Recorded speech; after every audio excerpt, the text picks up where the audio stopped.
قاتل کنواں اور چھلا قسط نمبر 1۔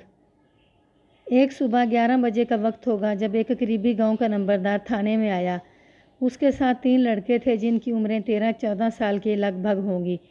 تینوں لڑکے گھبرائے ہوئے نظر آ رہے تھے۔ نمبردار نے لڑکوں کو باہر کھڑا ہونے کو کہا اور خود میرے پاس آ گئے۔ یہ نمبردار ہندو تھا اور میں اسے بڑی اچھی طرح جانتا تھا۔ اس کا نام آنند رام تھا۔ یہاں میں یہ بتانا ضروری سمجھتا ہوں کہ یہ علاقہ ہندوؤں کی اکثریت کا تھا، لیکن مسلمان بھی خاصی تعداد میں تھے۔ تھوڑی تعداد میں سکھ بھی تھے۔ یہ تینوں قومیں مل جل کر رہتی تھیں۔ اگر کبھی ہندو اپنی اکثریت کے بل بوتے پر بدمعاشی کرنے کی کوشش کرتے تو مسلمان سے نپٹ لیتے تھے۔ اس ہندو نمبردار نے اندر آتے ہی تقریباً رکوع میں جا کر دونوں ہاتھ جوڑ کر مجھے سلام کیا۔ میں نے اسے بیٹھنے کو کہا تو وہ کرسی پر بیٹھ گیا اور میری خوشامد اور چاپلوسی والی باتیں کرنے لگا۔ میں نے اسے ٹوک دیا اور کہا کہ جس کام سے آیا ہے اس سے متعلق بات کرے۔ اس نے جو بات بتائی وہ میں آپ کو مختصر سنا دیتا ہوں۔ اس قصبے سے ایک چھوٹی سی نہر گزرتی تھی۔ جہاں جہاں سے یہ نہر گزرتی تھی وہاں کے لوگوں نے آب پاشی کے لیے نالے بنا لیے تھے اور ان کے ذریعے اپنی زمینوں کو سیراب کرتے تھے۔ اس علاقے میں کنویں بھی بڑی تعداد میں تھے جن سے کھیتوں کے لیے پانی مہیا کیا جاتا تھا۔ نہری پانی کی سہولت کی وجہ سے لوگوں نے کنوؤں کا استعمال بہت کم کر دیا تھا۔ اس وجہ سے بہت سے کنویں بے آباد اور ویران ہو گئے تھے۔ ایسے ویران اور بے آباد کنوؤں کو ڈل کہا جاتا تھا۔ ان ویران کنوؤں کے اندر جنگلی کبوتروں اور دوسری نوع کے پرندوں نے گھونسلے بنا لیے تھے۔ دیہاتی لڑکے ان کنوؤں سے پرندوں کے انڈے اور بچے نکالنے کے لیے اکثر ان کے اندر اتر جاتے تھے۔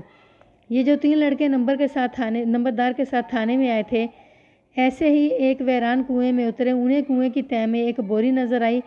کنویں میں پانی بہت کم تھا اور بوری پانی کی سطح کے اوپر تھی۔ لڑکوں نے سمجھا کہ بوری کے اندر کوئی سامان وغیرہ ہوگا جو چوروں اور ڈاکوؤں نے واردات کے بعد بھاگتے ہوئے یہاں پھینکا ہے۔ ایک لڑکا ذرا نیچے اترا جہاں سے بوری واضح طور پر نظر آ رہی تھی۔ اس نے دیکھا کہ بوری ایک طرف سے ذرا پھٹی ہوئی ہے اور اس میں سے 2 انسانی انگلیاں نظر آ رہی ہیں۔ لڑکا گھبرا گیا اور بڑی تیزی سے کنویں سے باہر نکلا۔ اس نے اپنے باقی 2 ساتھیوں کو یہ بات بتائی۔ ان تینوں نے یہ فیصلہ کیا کہ بوری کی اطلاع نمبردار کو دینی چاہیے۔ انہوں نے نمبردار آنند رام کو یہ بات بتائی تو آنند رام اسی وقت ان کے ساتھ کنویں پر گیا اور اپنی آنکھوں سے بوری کو دیکھا۔ نمبردار نے اپنے ایک آدمی کو کنویں کے پاس کھڑا کیا اور خود ان تینوں لڑکوں کو لے کر میرے پاس آ گیا۔